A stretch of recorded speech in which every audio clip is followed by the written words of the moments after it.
Good day and welcome to another very interesting episode of Logistics with Purpose. We have a celebrity. We have a really, really good guest today, someone that has done a lot of different things from running a lot of marathons to really, really pushing the boundaries of what conscious capitalism means and what people can do to help the community and help the world. Kristi, how are you doing today?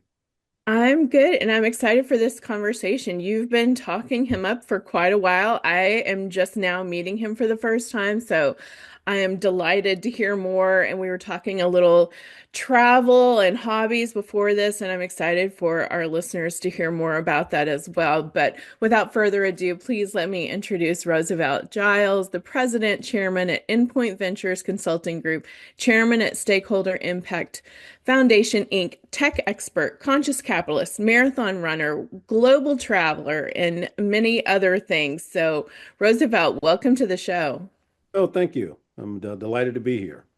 Well, we're excited to hear more about you and your unique perspectives. And as I said, Enrique has talked about you and being in the conscious capitalism community. And I'm delighted to hear more of your thoughts and ideas as well. But before we jump into that, let me ask you some quick questions. This will get us warmed up and just respond with the first thing that comes to mind. So, what does your perfect day look like? My perfect day look like number one is meditation that I do to get my mind into the right space is what I do. In addition to that, I will do a hour of aerobics and things. Is what I'll do there, yoga, and then prioritize my day by looking at the how I'm going to allocate my time. Well, not really time, but my energy. Uh, Mhm. the managing your energy is very, very important, and it has a direct correlation to your productivity. Again, it's Mhm. not the time; it's how you manage your energy. And so I prioritize how much energy I'm going to allocate to a task. That's what I do. I love that. What's your favorite book? My favorite book, oh, I got many of them. One that come to mind there is all about conscious capitalism books. Go into the conscious capitalism website, and you will see a breadth and depth of you know those for self-development, those to be able to show you exactly how you can lead with purpose and things, some of the takeaways and things around that. But there's another one that ticks out that one of our faculty members that have delivered at the CEO Summit at Conscious Capitalism, Jean Owang. She's the CEO of Virgin United Mm. and Richard Brunson's company, and she wrote a book called Partnering. And in partnering, it basically speaks to by building relationships and partnerships, you know, allows you to excel, is what Mm. it allows you to do. Because in essence, you're pretty much building with those partnerships, I call it a personal board of directors. Think about that for a second. Those of you out that have a board for your company and the brain trusts of those individuals that are sitting around that table, helping you with strategy and all of those things that come up in the company. Now, think about that from a personal perspective of having that personal board of directors, one or two people that you trust and can talk you out of the trees and all of these things and help you go along this journey is what can happen. And Mhm. and so I personally have that. I have three individuals who's my personal board of directors is what I have. And they work with me. I look at them from the standpoint of 5 years, all right, where I refresh at 5 years. And I'm also a director for several individuals and their personal director as well. And you will be amazed as to how productive you can be and the insights that they bring to you. And it have to be an element of trust. Mhm. Okay. That has to be first and foremost, is what it have to be. Yeah. But my energy and my productivity went off the charts when I implemented that. Mm. Highly, Well, highly speaking of that, I want to ask you, and I think I can guess, but what is one thing you do to stay productive? It sounds like many, but let me ask one. well, one of the things is that I run races, I run marathons. That's what I do, Yes. A- and that's a very interesting story. Yes. I um, I would only run like a 5K or 10Ks. Those who live in Atlanta, we have the largest 10K in the world, Hmm. street road race, and I would only do that, and that's it. And run a couple of days a week, 3 miles, 2 miles type of thing. I'm one of 10 kids. Uh, eight girls, two boys. I'm number nine. My brother was number two, and he succumbed to lung cancer in October. Well, it was like August, September, stage four lung cancer, and he was in hospice, and I visited and was with him, and I ran a 10K there in Spartanburg, South Carolina. Came back and said, James, I did this for you, and later that night he said, I want you to do me a favor, and I said, what is it? You got to promise me you're going to do it. I said, what is it? Promise me you're going to do it. Okay, I'll do it.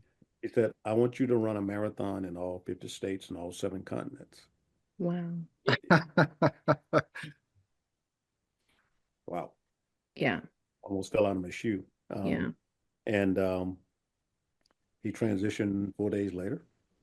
And the he told my sister that he knew that his absence was going to hit me very hard because we were like this. And he wanted me to go off and do something where I could focus on that and not focus on him. Mm. And so we buried him at the Thanksgiving, and I ran my first marathon January the 14th in 2014. Had never run a marathon before. And I finished the 50 states in December 7th in Hawaii in 2014. So Wow. all 50 states in 1 year. Wow. Uh, That's That is living up to your promise for sure, which kind of leads me to my next philo. We'll talk more about that in a minute, but I also want to ask you, since you're kind of talking, I feel like you've started to transition a little bit to philosophy. So, what is a quote or a phrase that you live by? tough times don't last, tough people do. Hmm. I love that. I haven't heard that before. And What is your favorite tech device? oh, my electronic pacifier.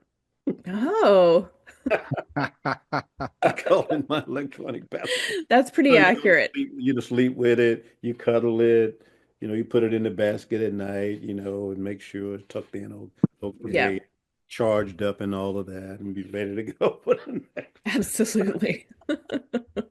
Well, Roosevelt, thank you so much. Again, amazing answers, and we'll talk a little bit more about some of those things during the interview today. But if you could start with the beginning. So, we would like to learn a little bit more about who you are, where did you grew up, what was your childhood experience, and kind of like how you started to develop some of the traits and culture that you currently have. I come from a very, very humble beginning. Like I stated earlier, I'm one of 10. Um, and my parents were sharecroppers. So I was born into a sharecropping family. And they're in Jonesville, Union, South Carolina, right outside of Spartanburg. And it was a very, very difficult life, is what it was. There was no indoor plumbing. There was no central heating or air conditioning. There was only one room in the whole house that was warm. It was a wood stove.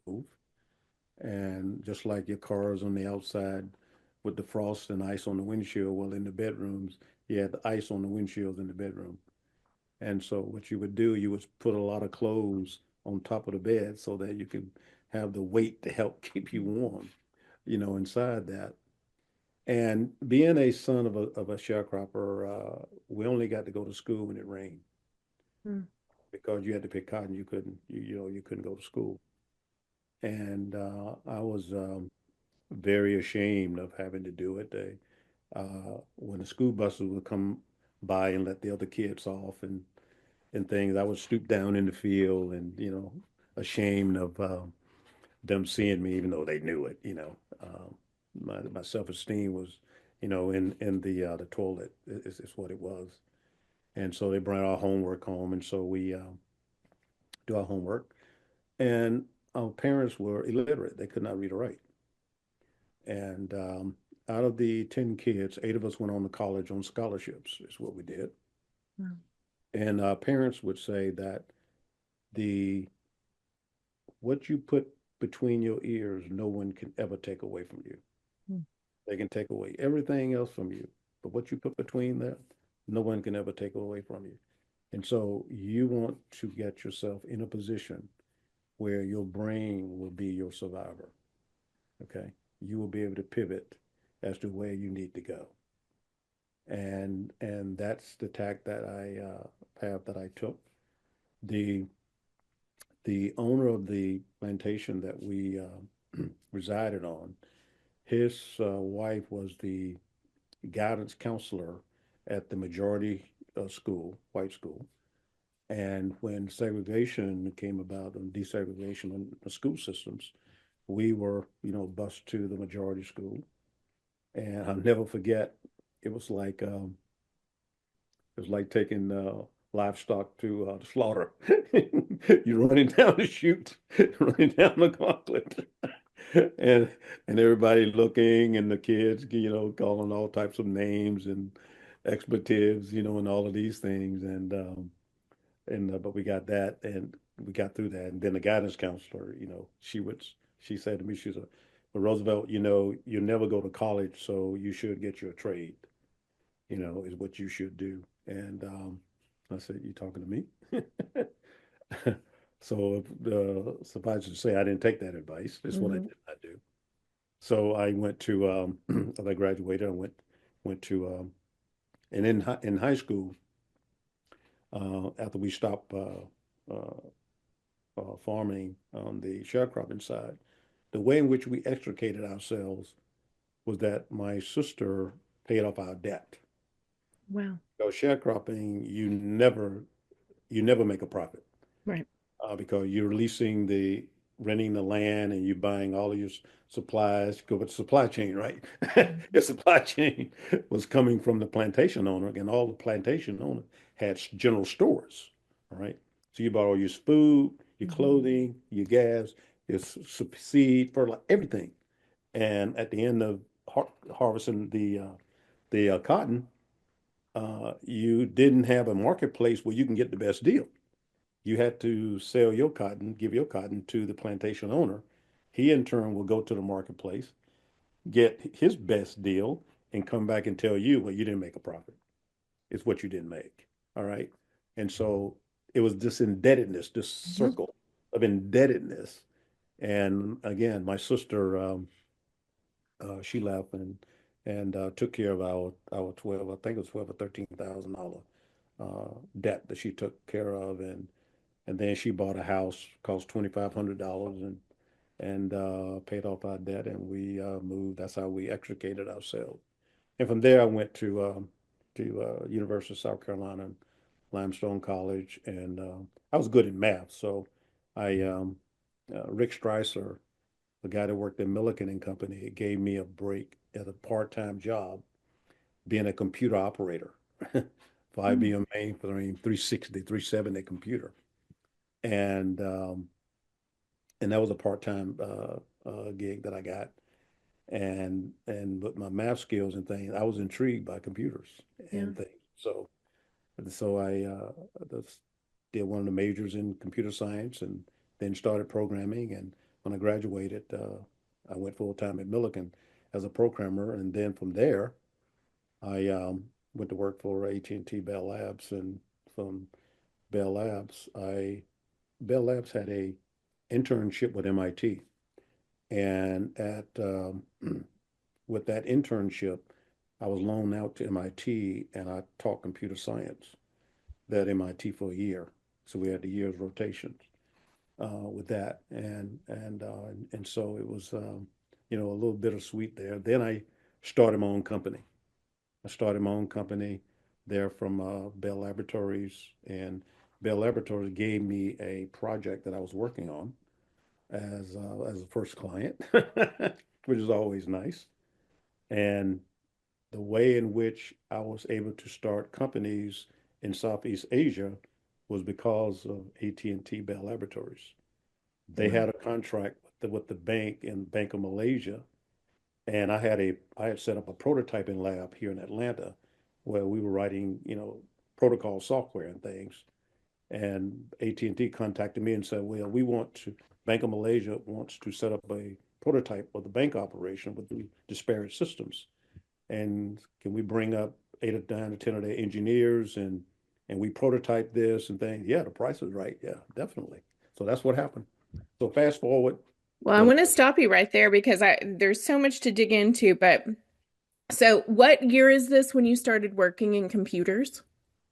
that was in 1973. Okay. So you certainly took your parents' advice to heart. As we learned earlier, you took your brother's advice to heart.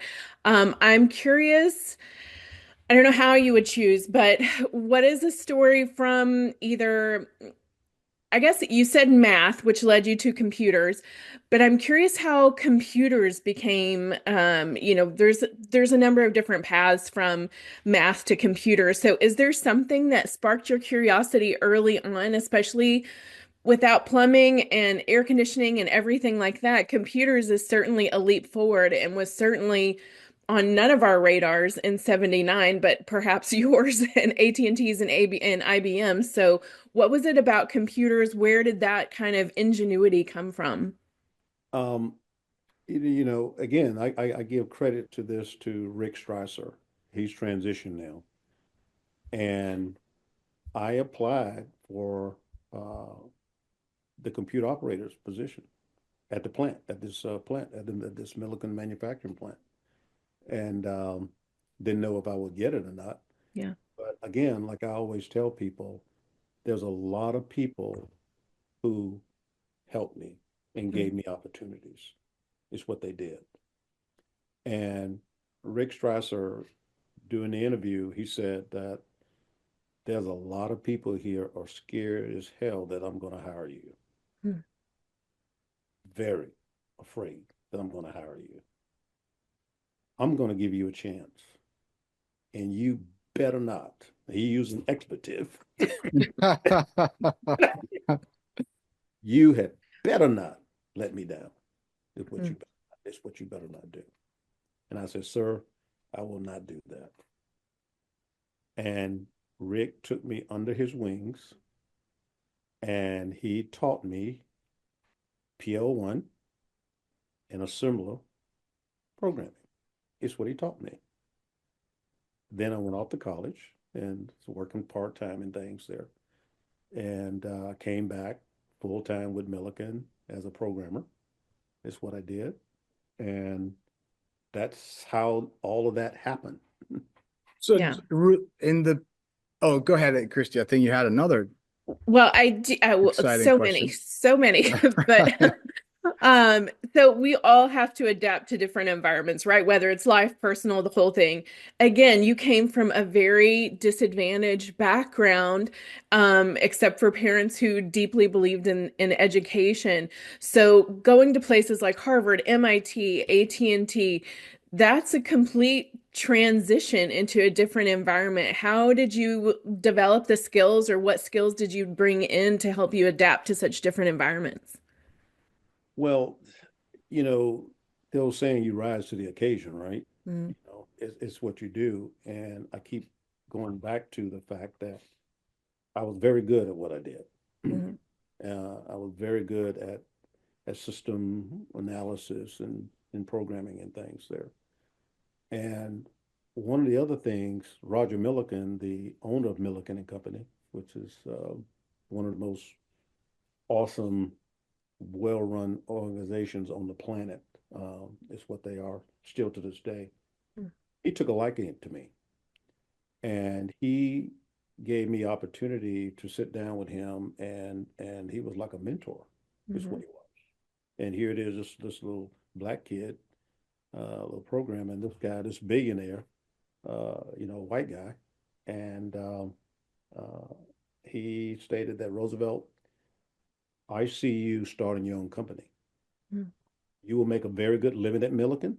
We pay well, but I see a lot more in you than being here. Mm. Is what I see.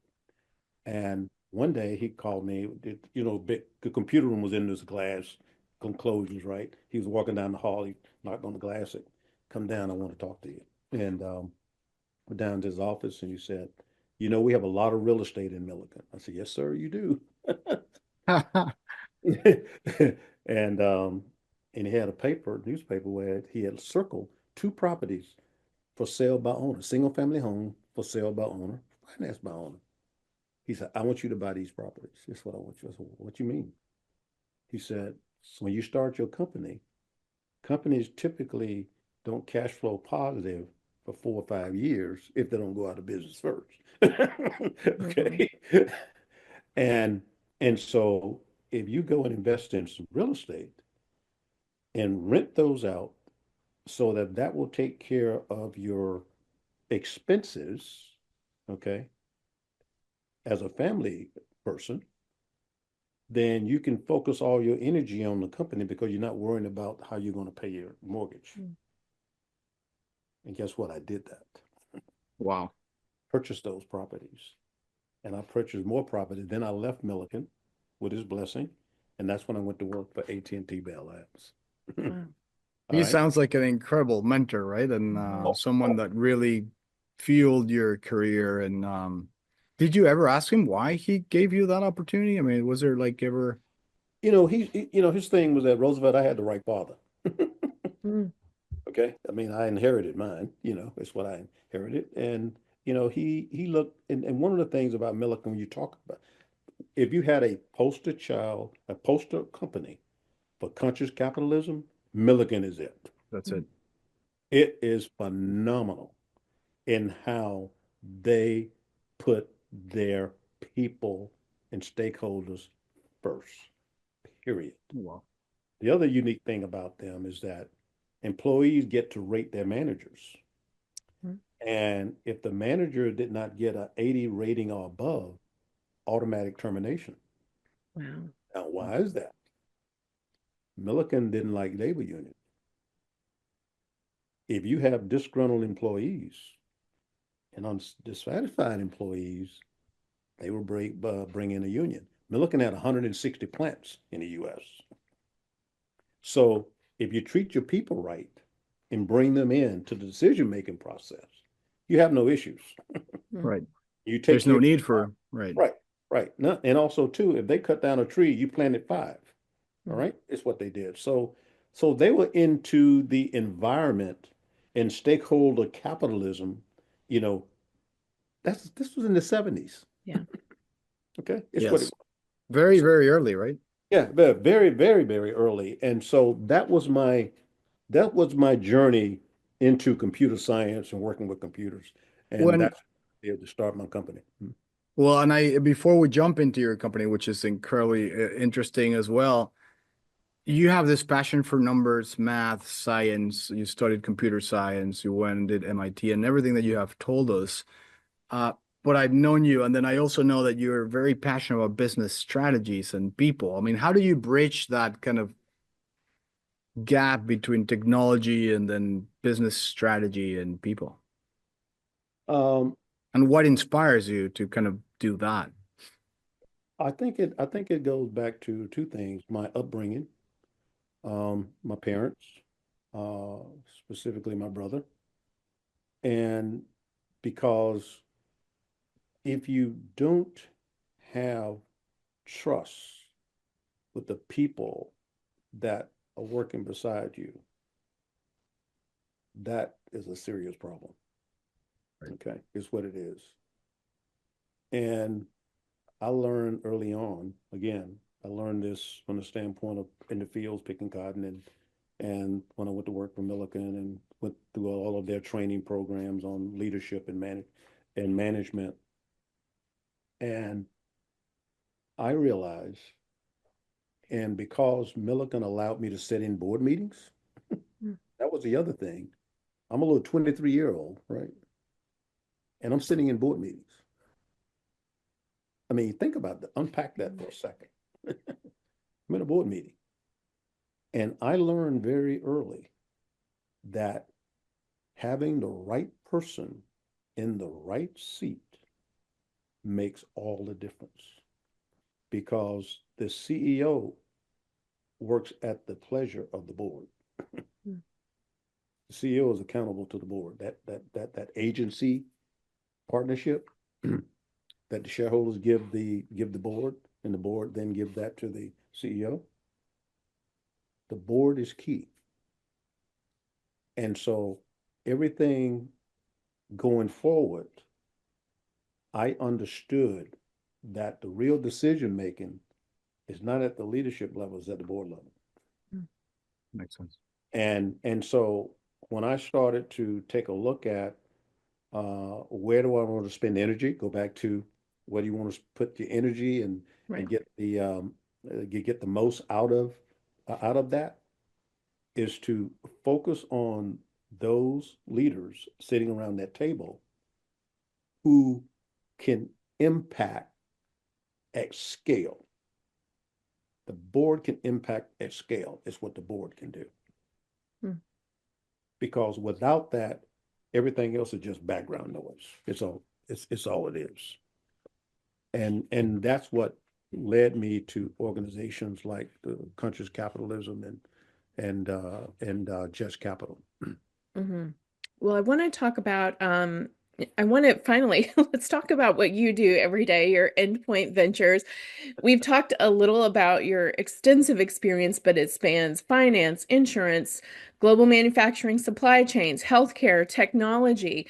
We'd need a 6-hour podcast episode just to get into all of your expertise, but let's talk about EndPoint Ventures. You've been doing this for 40 years. You've worked with the DoD, Fortune 500 companies. Tell us about your mission and purpose. You've had a lot of good setup to get there. You've had a lot of good mentors, but you did go into your own business and have been working successfully at that for a few decades. So tell us what you're up to. Well, in my years, I also mentored a lot of people. That's what I did. Because again, that was my way of paying it forward. Mm-hmm. And in so doing, those leaders, when they built their companies, they in turn paid it forward. Okay. Because they own 100% of their companies. Right. They didn't have boards. They didn't have board of directors, what they didn't have.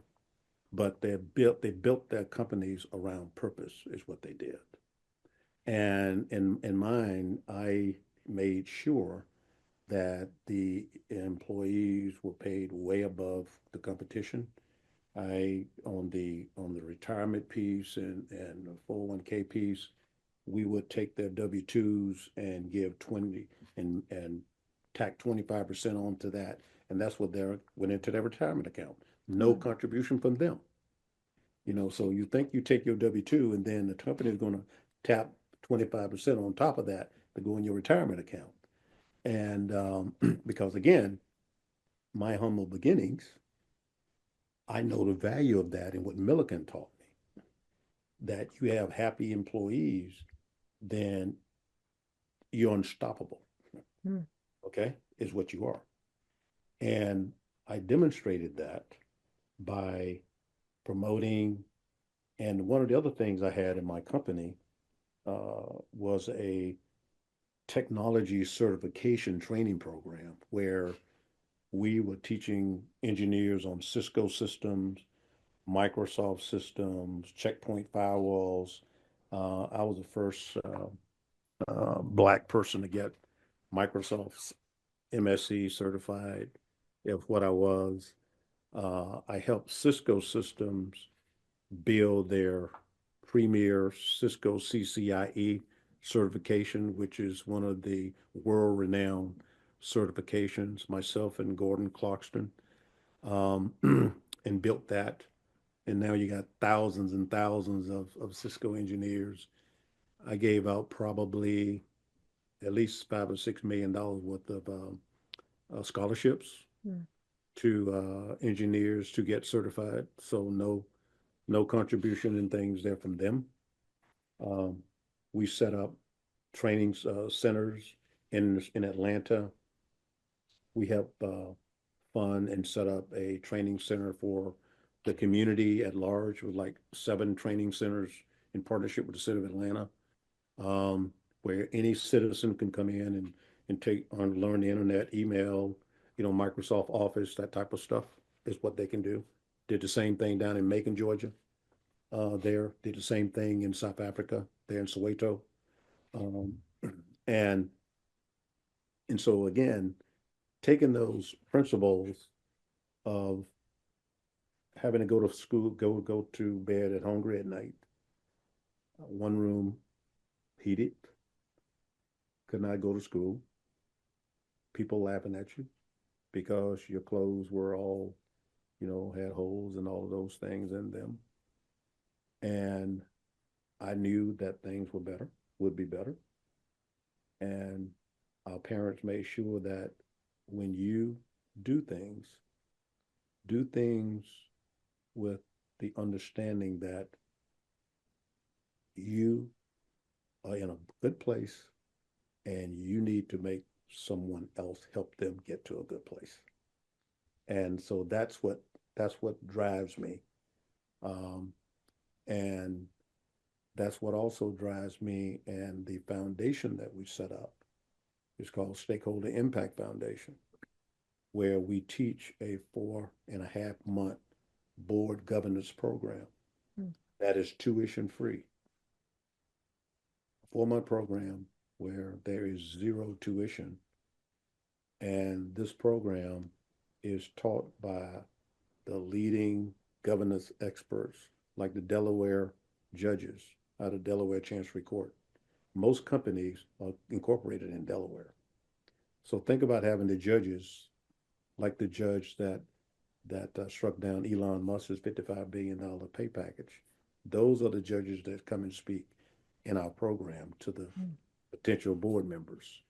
Because it's better to see me in this setting than to see me in my black robe, right? Sitting up in and like CEO leaders like the chairman of Guggenheim Partners, Paul Polman, the former chairman of Unilever. These are the individuals that are the faculty members in this program, who are making a difference in the world and putting their stamp on these fellows that we call them, so that Kip Tyndall, one of the founders of Conscious Capitalism, he's one of our faculty members in the program. And so in helping to infuse that movement, that mindset, so when they go and get on a board, the way in which we tell them you pay us back is you pay it forward. Because going on that board, you will be the voice of the voiceless. Those individuals wanting you to succeed, and they're wanting you, okay, to make their path a little bit smoother. It's what they're looking for you to do. And that is one of the reasons why we do not charge tuition. Okay. Now, based on our accountants, the value of that program is over $20,000 per fellow. But there's zero, okay, tuition around that, because we want you to pay it forward. It's what we want to do. And the return, I'm sure it's going to be a lot more than those $20,000, given everything that you're teaching them and everything that you're really sharing with them, so that they can then go in turn and make it even more exponential, as you mentioned. And Roosevelt, before I actually ask you my next question, what were the names of your parents, by the way? I don't think you mentioned it before. Yeah, my mother's name was Lake Giles, and my father's name Enormous Giles. And what about your brother, which I know you also had a James, really good yeah, James. James Giles, James Giles, my brother, and this cap I wore across the world. Wow. Memory of him when he asked me to run the marathons in all 50 states and all 7 continents, including Antarctica. This is the Wow. hat. Have you completed the Antarctica one? Oh yeah, I completed Antarctica Oh yeah. and Yeah, you mentioned, you said it like if it's really Well, casual, that but was my question whenever you said 7 continents. I was like, who yeah, hosted a yeah. marathon in Antarctica? I I finished the states in 14, and I finished the 7 continents in 15. So I wow. did Antarctica, and this is interesting because I used the Cape Town, South Africa race as my Africa continent race, Yeah. right? And people, they put signs out when you're running, and you can do this and all of that stuff. You're almost there, and these two signs that said, one said that one day you won't be able to do this. Mm, Day is not that day. I like that. But yeah. think about it. Yeah, today is not that day. One day you won't be able to drive, but the day is not that day.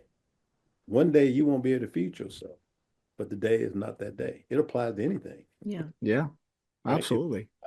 The second sign said that the body would do anything. It's the mind you have to convince. Mind Mm. over matter, right?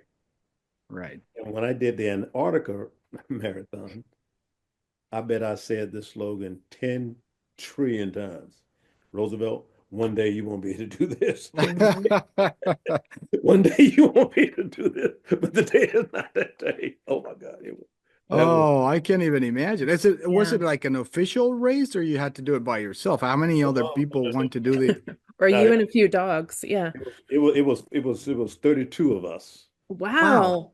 So And there are official Antarctica marathons. yeah, yeah. When you fly into it, nothing still lives on Right. Antarctica, Right. just Right. flying or swimming, right?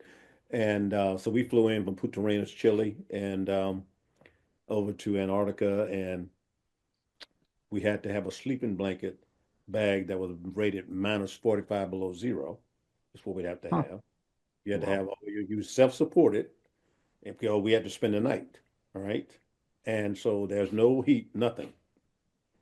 And so the plane dropped us off, and we said, "Oh well, we're not in Kansas now, Dorothy." Seriously. Wow. Well, we're I not. I'm sure James thought that it was going to take you a little bit longer than 2 years. Otherwise, he Right. would have given you a Yeah, more Yeah. challenging thing to right, do.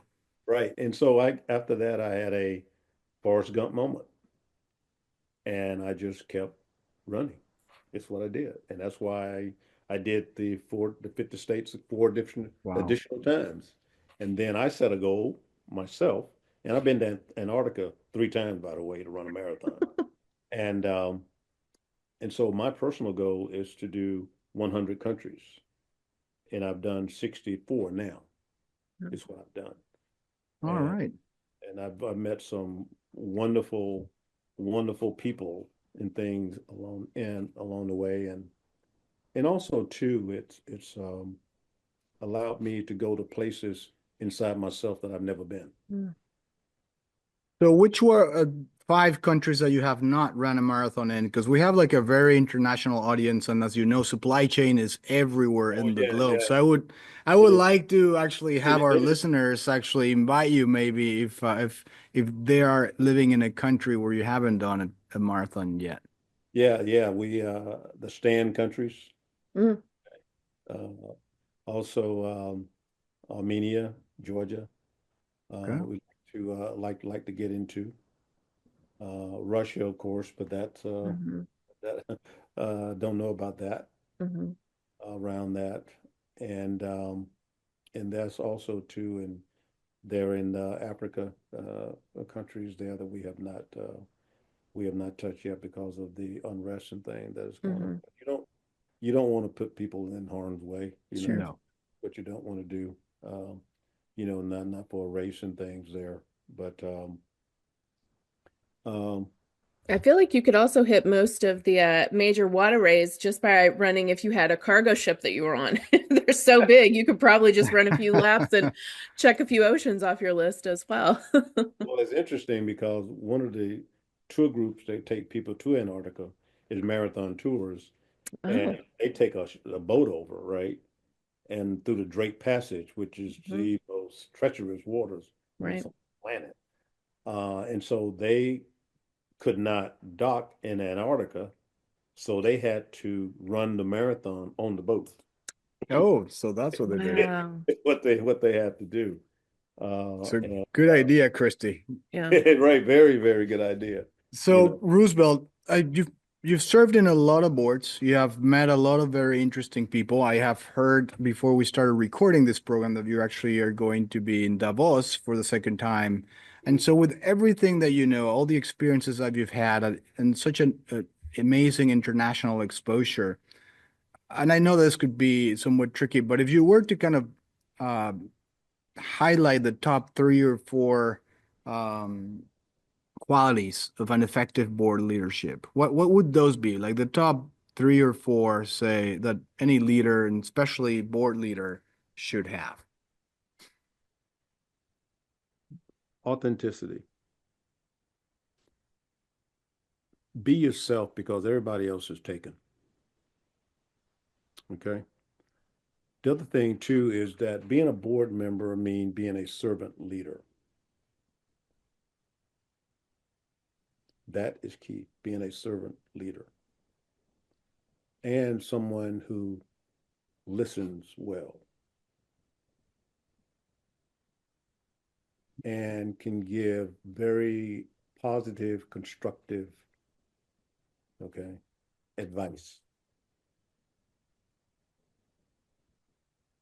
The other part is understanding where the puck is going, where the business is going, and not allowing the management to have I call it a governance concert at board meetings.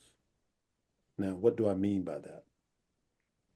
What I mean by that is that I've been on boards where management wants to do all the talking and board members have very little time to interact and and question what they're doing.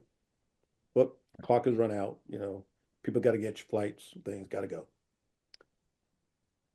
If the dialogue is 60 or 70% presentation for management, the board is nothing but an audience.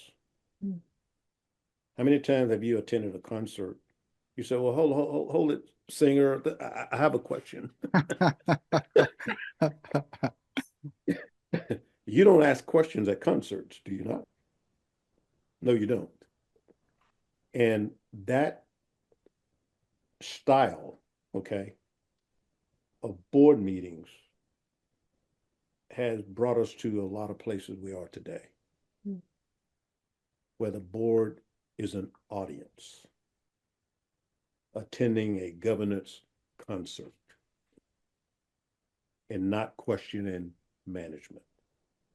The other thing that run chills up a management spine is a board member asking these two questions. Why and how do you know? Send chills. Why and how do you know?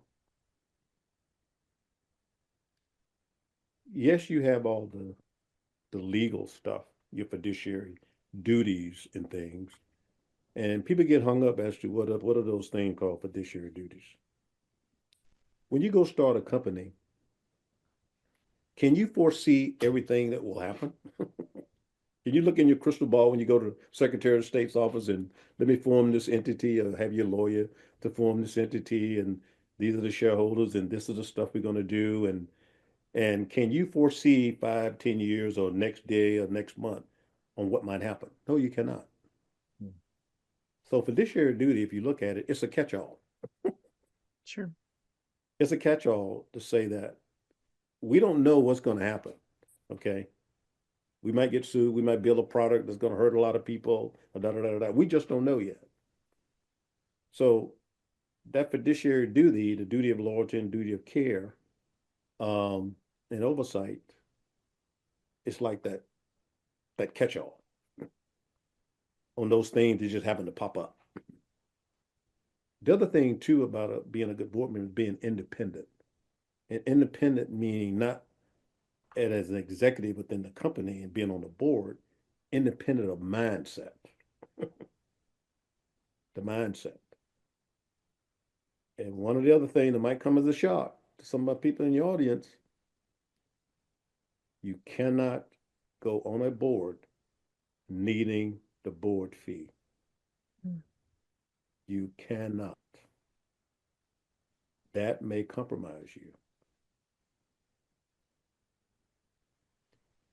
So going on a board, the fees are very, very attractive, but that cannot be a large percentage of your income that will take care of your expenses.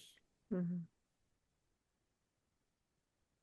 So you may not, that might compromise your independence, is what that may do. The other thing is being able to stand up to a rock star CEO. That's very difficult for some board members to do that. And on a board, there is no supervision. Everybody's equal. Okay. If Kristi had been on the board for 15 years and I come on, this is my first day, we're the same. Right. We're equal. The chair of the board is the first among equals. But everything's the same. There's no hierarchy in things there. It's Right. what it is.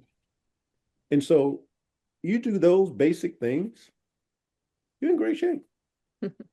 And then you could deal with the legal stuff, of ensuring that you're not breaching your loyalty, you're not breaching the duty of care, and those things is what you're not doing. But it's pretty basic. It's just that a lot of people just don't do it. Yeah. We've talked extensively about shareholder value, conscious capitalism, purpose-driven leadership. Based on your experience of leading boards, being on boards, how do you see those principles currently driving the future of business, or how would you like to see it, especially in areas like digital transformation that's moving so quickly, as well as global supply chains that move the world forward? Great question. Number one is this. Every CEO is a technology CEO today. I don't care if your business is picking up trash. Yeah. And you go from there. You are a technology CEO, is what you are. And if you don't have that mindset, your company is sunsetting. Because that means that your board is along with you. All right, that's what it means. The other thing here is this. Today, the value of a company is in intangible assets, not fixed assets, plant, equipment, trucks, buildings, etc. The value is in, before I answer that,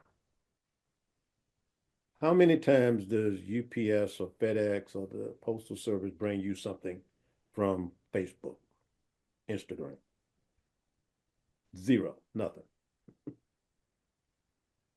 But how is it that that's $1 trillion company? How is that?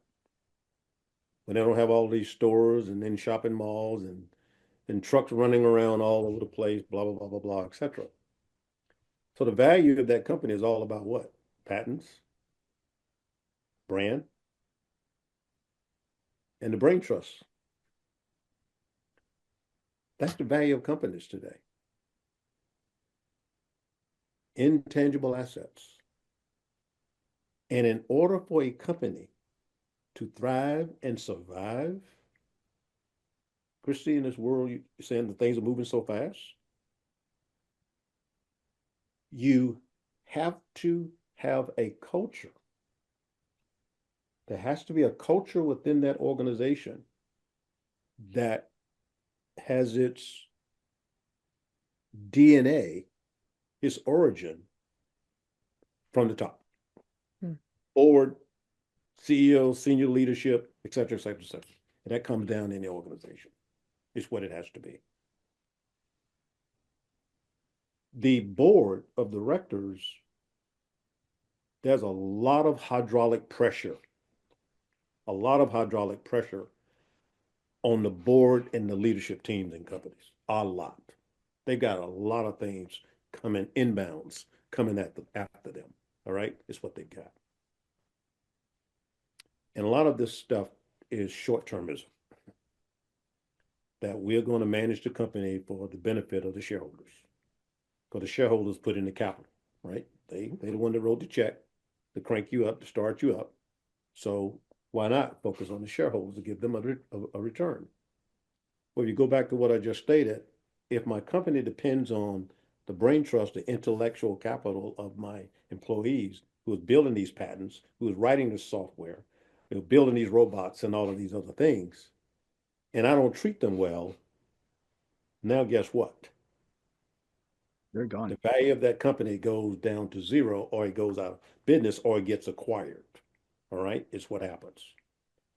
And so one of the case studies we do in the board program, because each of the fellows get assigned a publicly traded company, we have them to look at their top two competitors and see how many patents did their competitors file last year versus your company.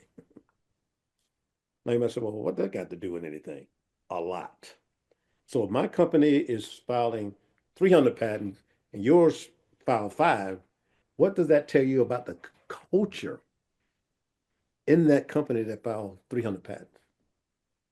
That means that their people are engaged, management is engaged, the board is engaged, all right? It's what it tells you. And they're building to win for the long term. It's what they're doing. And so sit this on the parking lot there for a second. And now you come to what we're doing in conscious capitalism to get people to understand, okay, shift that mindset and being able to, how can we get other companies to invest in their people, to invest in the communities and things, and not get sued by shareholders or activists? One of the things that a lot of boards don't know or don't care to know, shareholders don't own companies. They don't. A shareholder has a contract called a share of stock. Companies own themselves. A company is a living, legal being.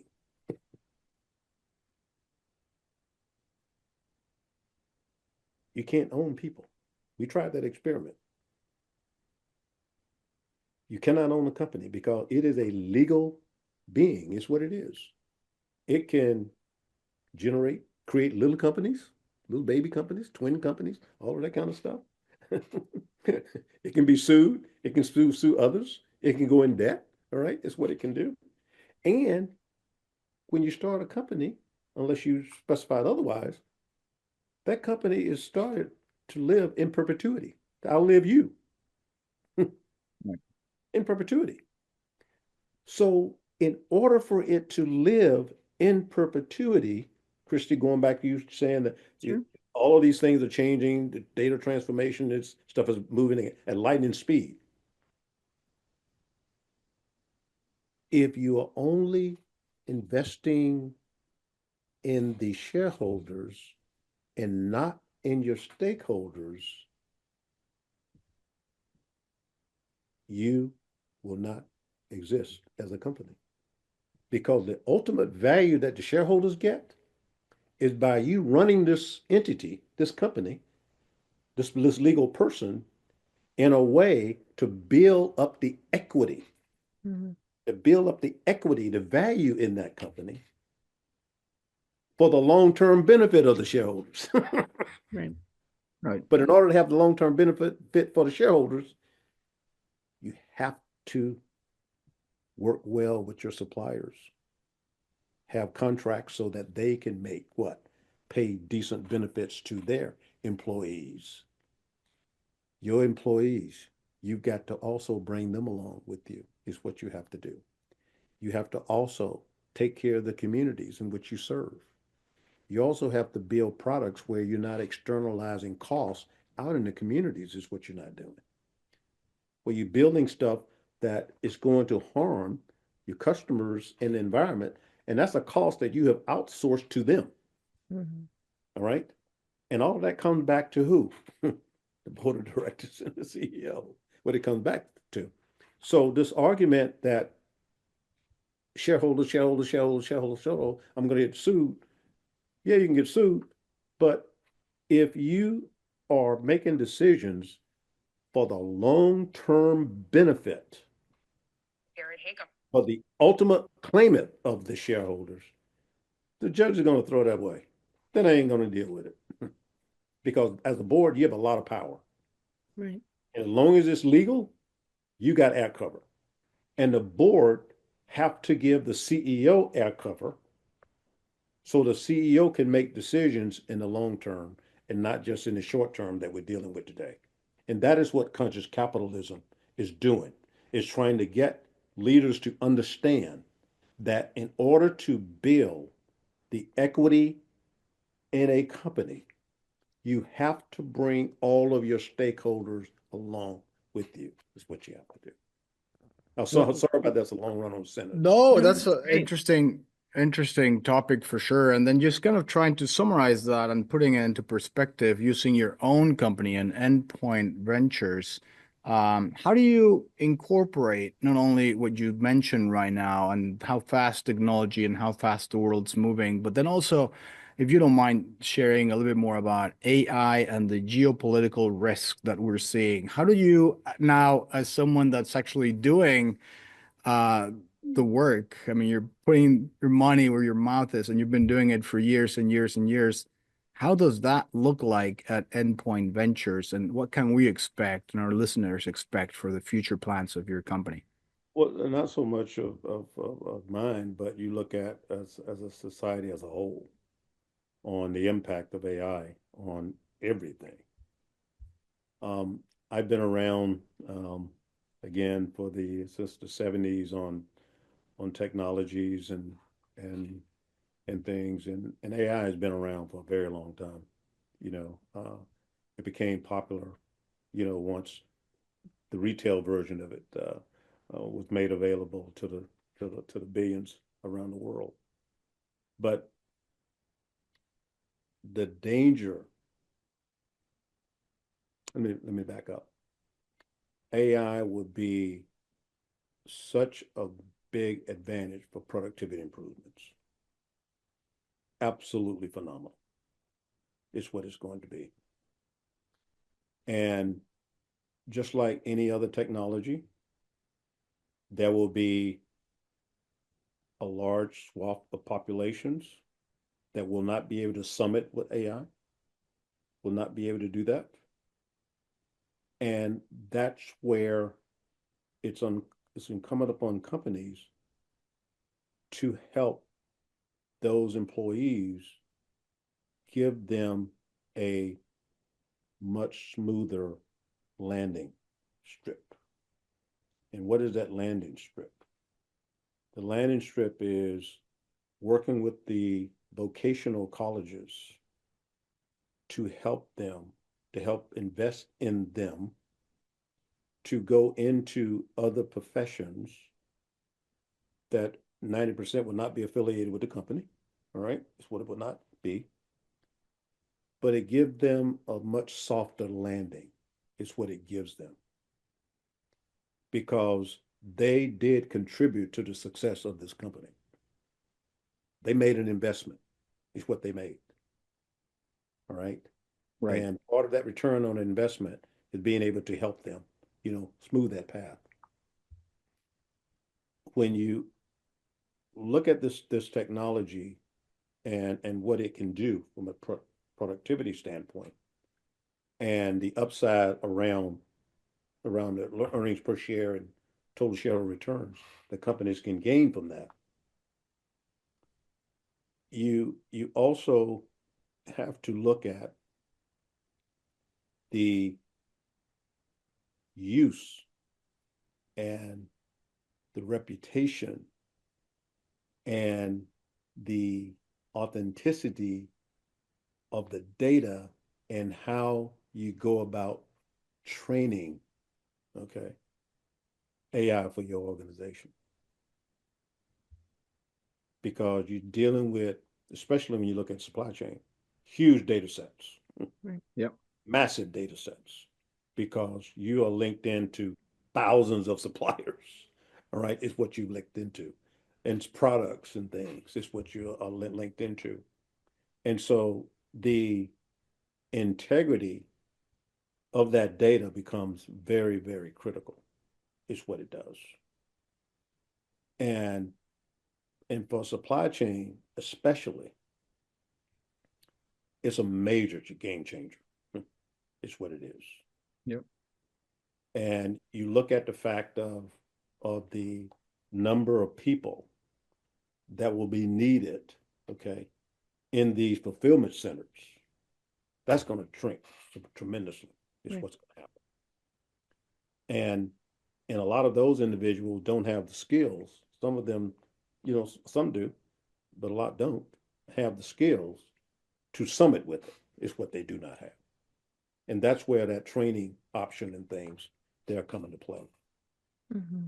But when you look at the fact of being able to understand each one of your suppliers and being able to make split second decisions, because this particular part is coming from supplier B. We have a supplier D that also make that same part, but B is offline now. And how are we going to, can we incorporate that from from supplier D into the system now to build it? Can we do that? Right. Right. And so all of those types of modeling and things that AI allows you to sit at your terminal and do, Right. that historically you cannot do that. And to also be able to anticipate what Roosevelt wants. Based on Roosevelt's behavior, Roosevelt is going to want, ABC on these dates. That's what the data is telling us. We also, too, we know that if we're going to build these products for these time periods based on NOAA, there's 15 storms that may happen going through the Drake Passage. Yeah. So we Right. need to look How at do you the divert the ability of vessels? routing those Right. goods and services around, and that also impacts costs. Right. Costs. Now your CFOs, your cost analysts, and everybody now sitting there, calculating as to, we can run these different models. Okay, we have to do that. Now that's going to add another, 2 cent or 3 cent or whatever it's going to cost. And if this is something that's much more important, now we got to take it through the Panama Canal, and that's going to jack up the fee that we need to, because we need to get this done. All right. Right. And you got to affect the pricing and You things got like the that. So it's one pricing. thing, right? It is fantastic for that. I mean, Yeah. absolutely awesome. All right. And to be able to sit there and model the manufacturing of a product and the fulfillment of that product from the manufacturing floor in Vietnam until the product hitting the floor in Coles.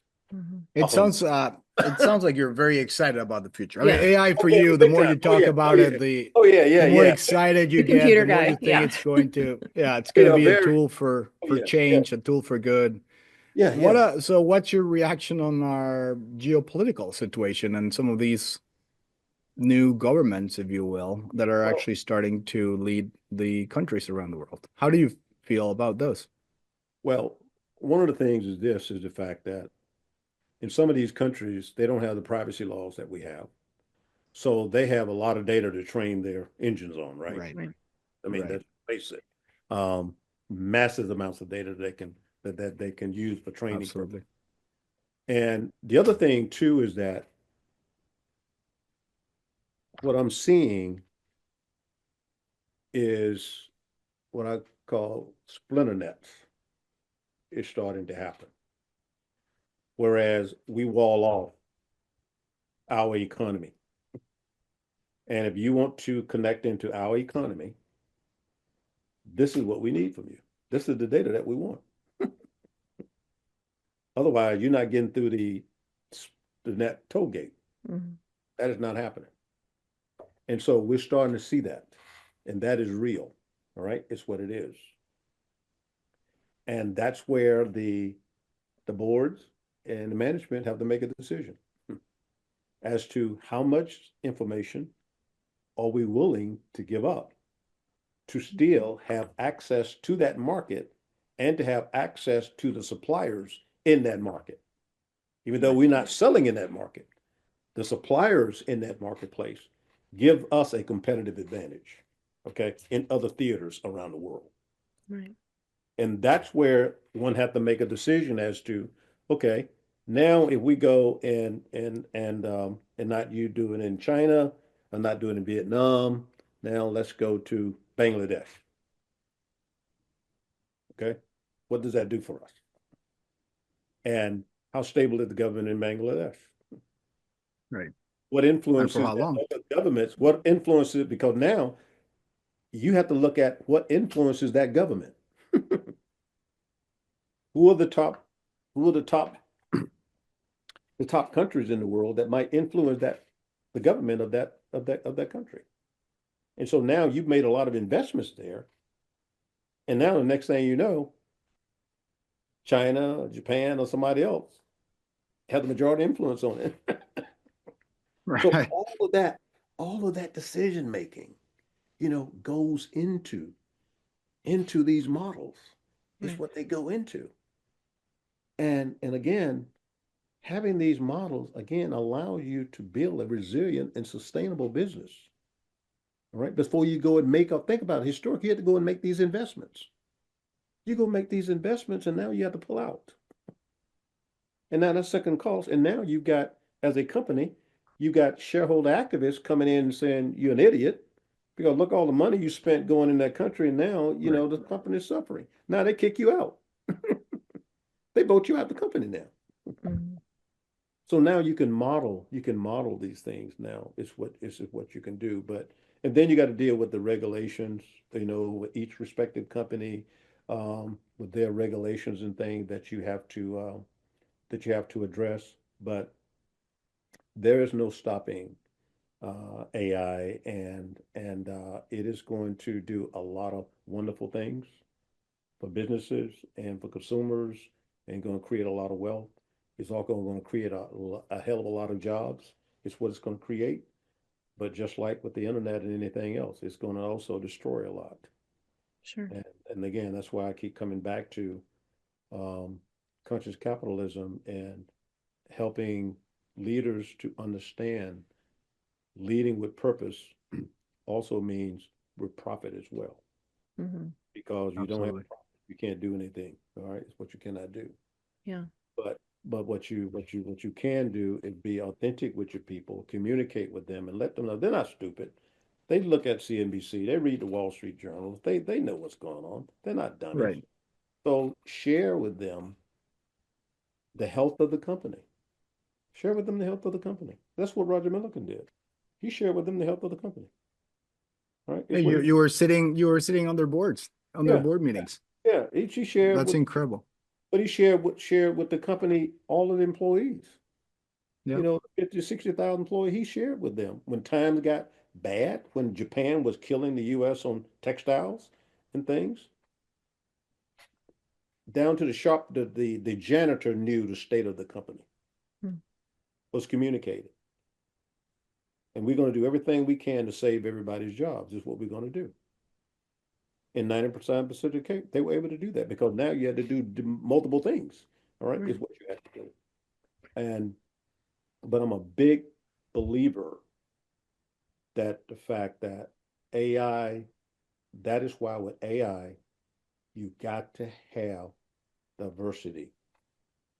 You got to Right. have, because you got to have people that understand the data that goes into that language, that algorithm. You got to have it. Okay. If you don't, you're going to run afoul. And that can damage the reputation of the company. And that can absolutely destroy the equity in this perpetual entity that the shareholders will now get nothing. It's what they will get. But being able to model what Roosevelt wants, in December and January and everything, and being able to pull in all the data from all my suppliers and understand the risks, rewards associated with various suppliers and countries. Because now going into those models is a geopolitical piece.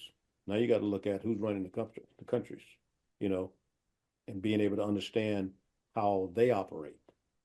And one of the things that we're doing in our board program, we're launching next year, a a part two, where we'll be teaching the corporate governance around for China, Japan, Southeast Asia, Australia, South Africa, Nigeria, India, UK, the EU, Argentina, Brazil, and Canada. Wow. So now the fellows will be able to understand what is the governance and the regulations if I put a beachhead here. Yeah. Right. Just like I have here in the States, right? So now they'll understand. And then on top of that, because even in the program part one we spend 3 days on technology, AI, cyber, all of those regulations, what we spend 3 days on now. And so now we will understand, the fellows will understand the regulatory environment and the governance environment in all of those respective theaters. It's what they will understand. It's amazing. It's incredible work, and you've given us so much to think about today for leaders and for those aspiring leaders, and there are lots of those listening as well. So thank you so much for your time. This has been so enlightening. The board piece is phenomenal and probably incredibly unique. Probably not a lot of other people doing what you're doing. So thank you for that. So we want to be able to connect people to you so they can learn more, how they can become part of the board program. So what's the best way for our people to connect with you? They can hit me up on LinkedIn. They can also Giles at endpointconsultinggroup.com. They can Okay. reach me there. And also too, there's some in one of your audience that are seeking to look at being on the board. And when you look at supply chain skill sets now have reached the board level now. Because Right. you think about it, no Right. product, no sales. Yeah. I mean, it's simple. It's not cracking atoms, right? And so boards need supply chain skill sets on the board now. Historically, you would not even come to your consciousness of a supply chain person or a CHRO Sure. person on the human resource side of the house. Now boards have to have specialty skill sets on the board because it becomes so complex now. It's so complex now on the risks that boards and companies have to contend with. There's no way that one person, an audit committee, can deal with technology and deal with all the financials and all of the regulatory issues. You can't keep dumping that on the audit committee.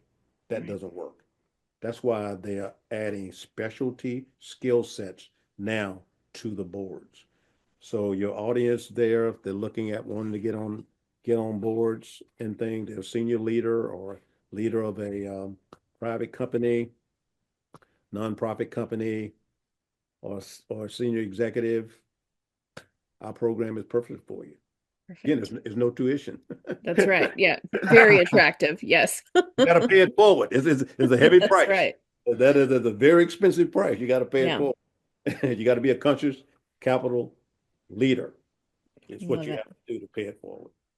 Roosevelt, thank you. Thank you so much. Always a pleasure talking to you. Always a pleasure learning from you. And thanks Yeah. again for so openly sharing your life and your experience. And thank you for being such a devoted, conscious capitalist, and then also for really trying and making a positive impact in the world. Thank you Yeah. so much. Well, And for the audience, whoever stated it, if you don't think you can make a difference as one person, try sleeping with a mosquito.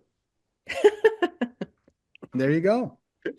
You We make it. will leave with that. That's a great parting word. really great way to kind of close our show today. And thank you so much. If you're listening to this episodes of Logistics with Purpose and you enjoy the conversations we had, similar to Roosevelt and some of our other guests, please don't forget to sign for the show and have a good day.